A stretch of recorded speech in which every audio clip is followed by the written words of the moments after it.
What up, guys? The offensive madman Kyle Robinson coming to you today with more Hand of Fate 2. In the last video, we completed the Temperance challenge scenario. Words are hard. Managed to complete it with gold, so that was kind of cool. So we are officially on to the next scenario, which is Devil. We come from the downtrodden and feel that we have been unheard. Some of us ascend to great power regardless. All right.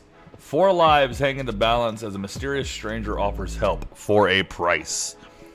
Be prepared for chance cards, games.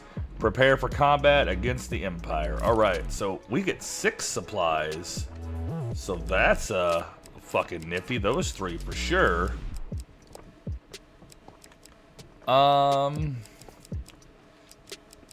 Let's do that one. I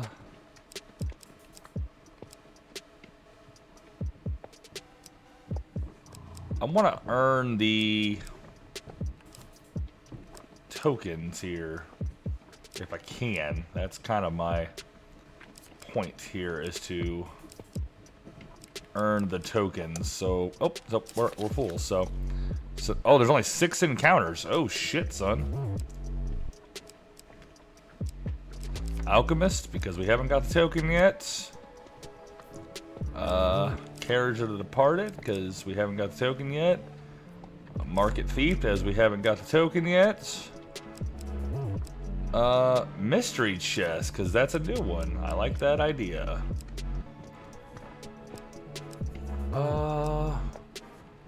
Let's see. Is there any other new ones? I think that's all the new ones we picked up from the encounter cards, which is kind of surprising, truth be told.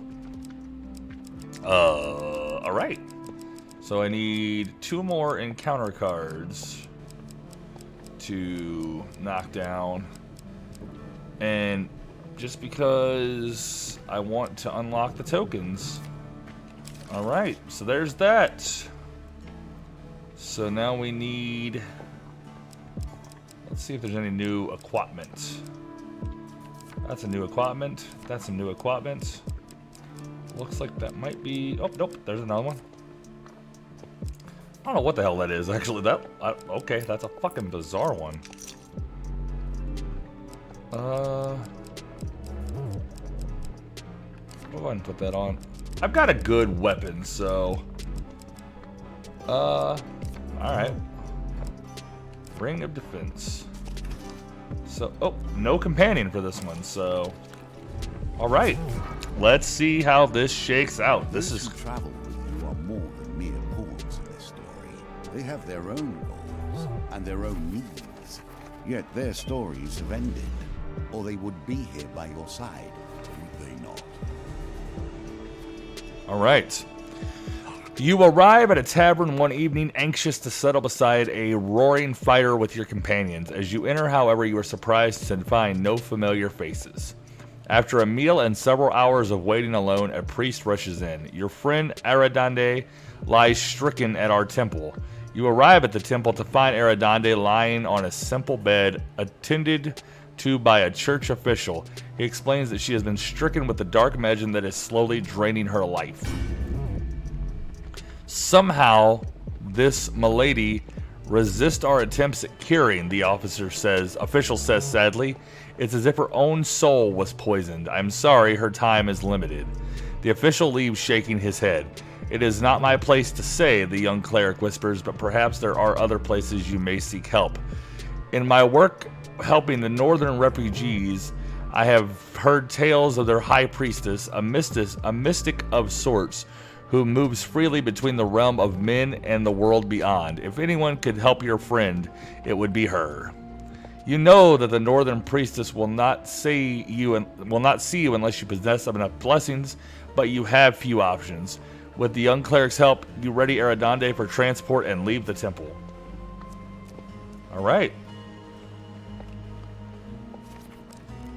So we're going to see the priestess again. If you've ever wondered why the mages organized in my day, half-talented frauds like this one gives you a good idea. Well, that was useless.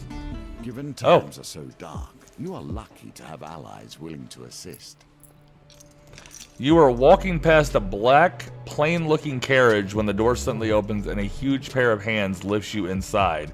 The carriage leaps forward as the door shuts and you find yourself sprawled on a seat opposite a huge, powerfully built but unusually ugly man. Lord Apolliano requests your presence, the half-ogre declares. The creature is silent for the rest of the journey until you arrive at an impressive manor house. You exit the carriage and are brought into a large hall for an audience with Lord Apollyon. Ah, the great adventurer himself, Apollyon begins, smiling broadly as stepping forward to greet you. He bows slightly. I have heard of your exploits. I too am but a servant of the Empire and its people. I'd like to offer my services if you ever have need of them. I don't presume to wield a sword or dodge a claw troll as well as you, of course, but I do try to support good people with supplies and such, especially heroic figures such as yourself. Apollyon invites you to stay and entertain him with stories of your adventures so far. He seems captivated by every word, and several hours pass quickly. You lead an incredible life. I hope you return again soon with more enchanting tales. Apollyon takes an item from many adorning the walls, saying, please accept this paltry gift. Perhaps it will help you rescue your friend. Woo! Every game comes down to finding an edge. Wheel Mudge. Optionally, mudge the result of the next card during a wheel gambit. Ooh. Allow my coachman to take you back, and please come visit again anytime. Lord Apollyon.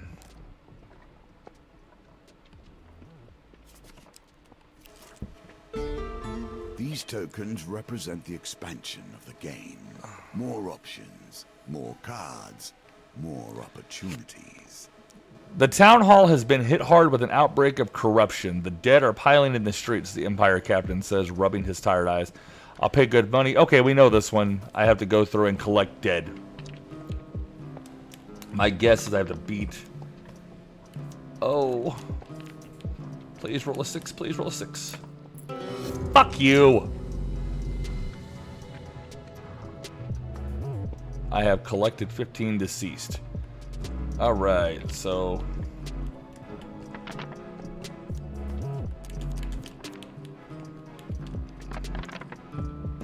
Hey, I got that one.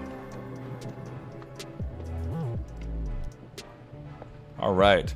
A pauper presses some bread into your hands as his beloved is loaded onto the cart, so she will be looked kindly upon on her long and lonely journey. 5 food!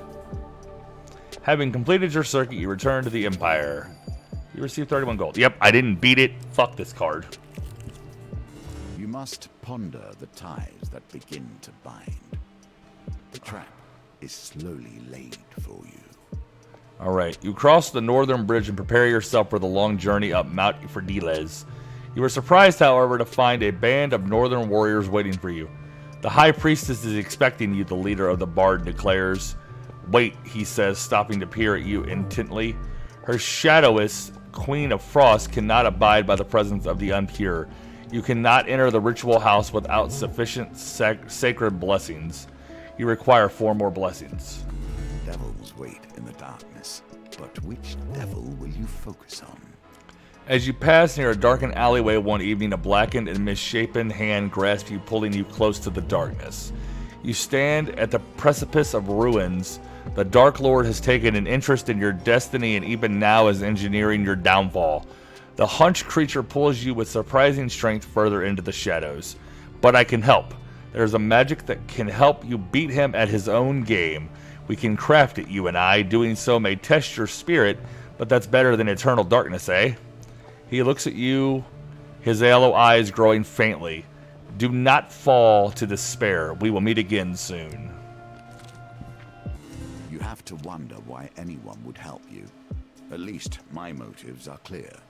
You return to the fine mansion of Lord Apollyon and are granted an immediate audience.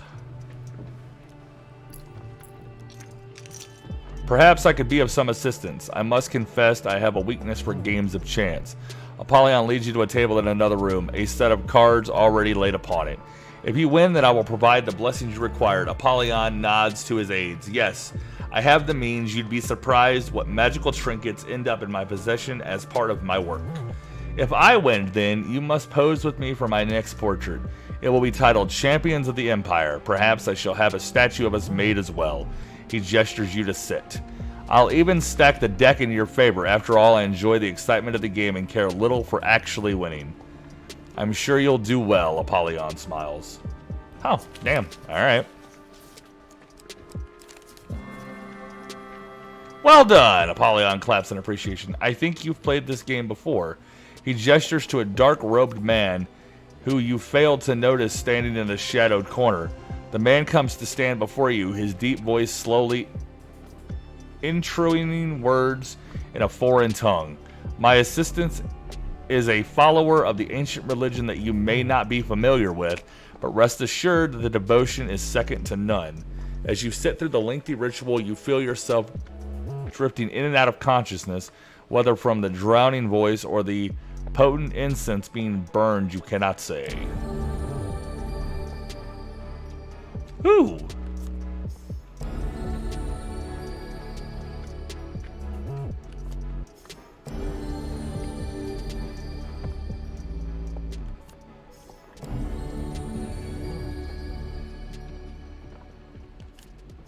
All right. You suddenly awake, Apollyon watching you with mild amusement from across the table. I expect you'll want to begin your journey to the High Priestess immediately. I sincerely hope your friend makes a full recovery. Alright. Alright, you're in the ritual house. I know why you've come, the giantess begins, moving to inspect Eridande. She quickly sneers, saying, it's no wonder your holy people cannot heal her. This is no minor curse or spell from a magician. A beast of the underworld has tainted your friend's spirit, and without my help, she will die. Esmertharia pauses to consider you, her gaze boring into your soul. I think your fate will be one day to destroy those who bring ruin to my people. Until then, the enemy of my enemy is my friend, yes? The Queen Frost sends you to another room as she prepares a ritual. Many hours later, you are summoned again. You find the Queen standing over Eridande, who, apart from being famished, appears fully recovered. Leave when you are ready, Esmeralda, fuck it, we're going with it, declares, turning to leave. But heed my warning, hero. A shadow hangs over your soul. Stay but a little, and you will fail. And stray but a little, and you will fail to the ruin of us all. Markopolis told us he was going to the village of Ramstock to investigate a rumor of magical artifact. Eridande explains as you leave the ritual house. I was to meet him there some days ago. I cannot understand how you come to be here now, given the challenges that have stood before you. As you journey towards Runestock, you are disacquainted by an increasing number of rumors concerning the village. It seems that every traveler coming from the direction is heard of terrible ritualistic murders being performed in the woods nearby. The rumors also suggest the mages responsible have been captured. Disguised himself as a bard, one fellow declares. I saw him with my own eyes, and he had the look of a killer. Don't worry, continued the man. There'll be justice served for those poor souls who that necromancer burned to the stake. Okay. Fuck it. So the noose begins to tighten, and we question the very stakes. You arrive at the outskirts of the village of Rumstock, where Markalops is being held captive. Approach the village.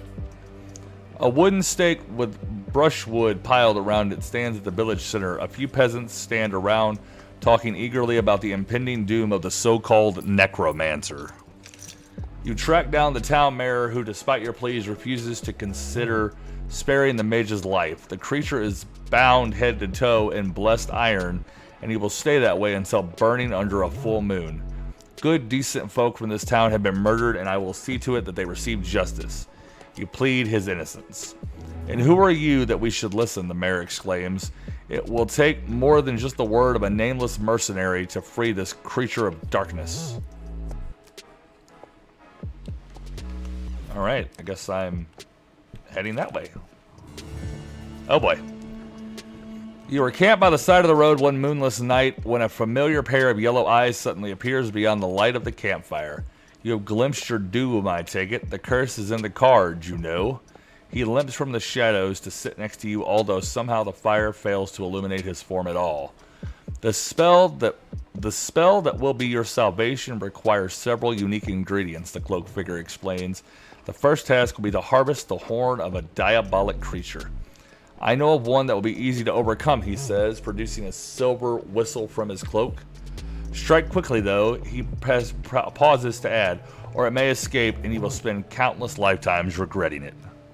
The whistle releases a sharp note and a fiery portal appears between the two of you. A short-horned creature leaps out of the portal and closes again. Hey, Theopolis, you called? The devil asked, looking up at him. The child-sized creature seems oblivious to your presence for the moment. Meh. With a mighty blow to the head, you knock the devil unconscious. Soon you have removed one of the beast's horns and handed it to Theopolis, who places it in a sack made from the same dark material as his cloak. This will do for the first element. I must immediately prepare it, Theopolis says, turning to leave. He regards the limp form of a hellspawn. Do not be here when it wakes up, mortal. It will be angry, and you have not the means to kill it. Alright. I have a shitload of fucking money. I just realized that. Oh, how the fuck I have so much money, but whatever. I'm good with it.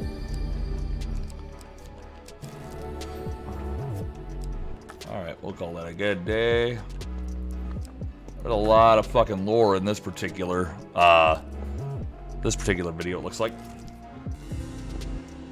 You return to the fine mansion of Lord Apollyon and are granted an immediate audience. You say that another of your friends is in peril, Lord Apollyon remarks. How fascinating. You reiterate some details of Markalops' situation. We live in dangerous times indeed. How goes your quest to save Markalops?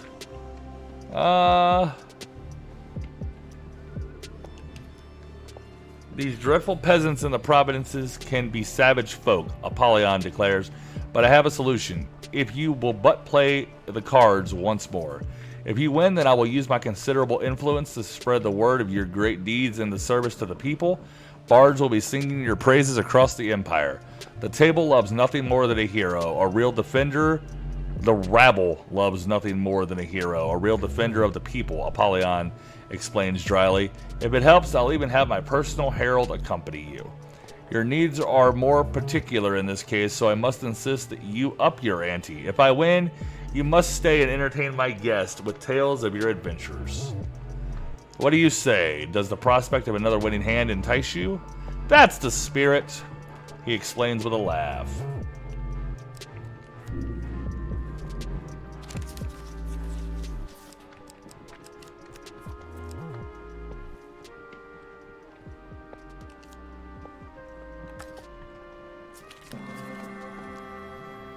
Another win, Apollyon exclaims. You are adept at both combat and the finer arts. I shall make plans with my associates tonight to support your cause, Apollyon declares. By the time you reach Rumstock, your name will be legend. Your fame in the region grows. This is a very unique one. Like, to say the least, this is a very unique one. Before we jump into the next level here, mainly because I don't know what's going to come with any of this, we'll go ahead and end this video here. I want to say a quick thank you for watching and remind you that if you haven't already, please hit the subscribe button on Facebook and or YouTube. We are starting to grow those platforms out pretty good, and I really appreciate all the assistance you guys are putting out to help me. Last but not least, we do have the Discord, the Coalition of Madmen, myself, Digitazui, Yeedum to the Leadum, Chaotic King, and Knighted Bishop all hang out there, and we have a good time just basically sitting there bullshitting and just overall having an easy-going, fun time as a interesting group of individuals, and we'd love to have you be a part of that. So all of those links are in the... Too egotistic. Every time. Certainly. Every time. Yet I would never have wrestled the secrets of the elements from the Lords of Beyond were I not. Every fucking time he does that. But yeah, I essentially want to invite you guys to that Discord. All of those links are in the link tree in the descriptions of the video, so please be sure to click those. It would be graciously appreciated if you came hang out with us. Until next time, ladies and gentlemen, when we continue the devil scenario, I am the offensive madman, reminding you once again that if words offend you, you can fuck off.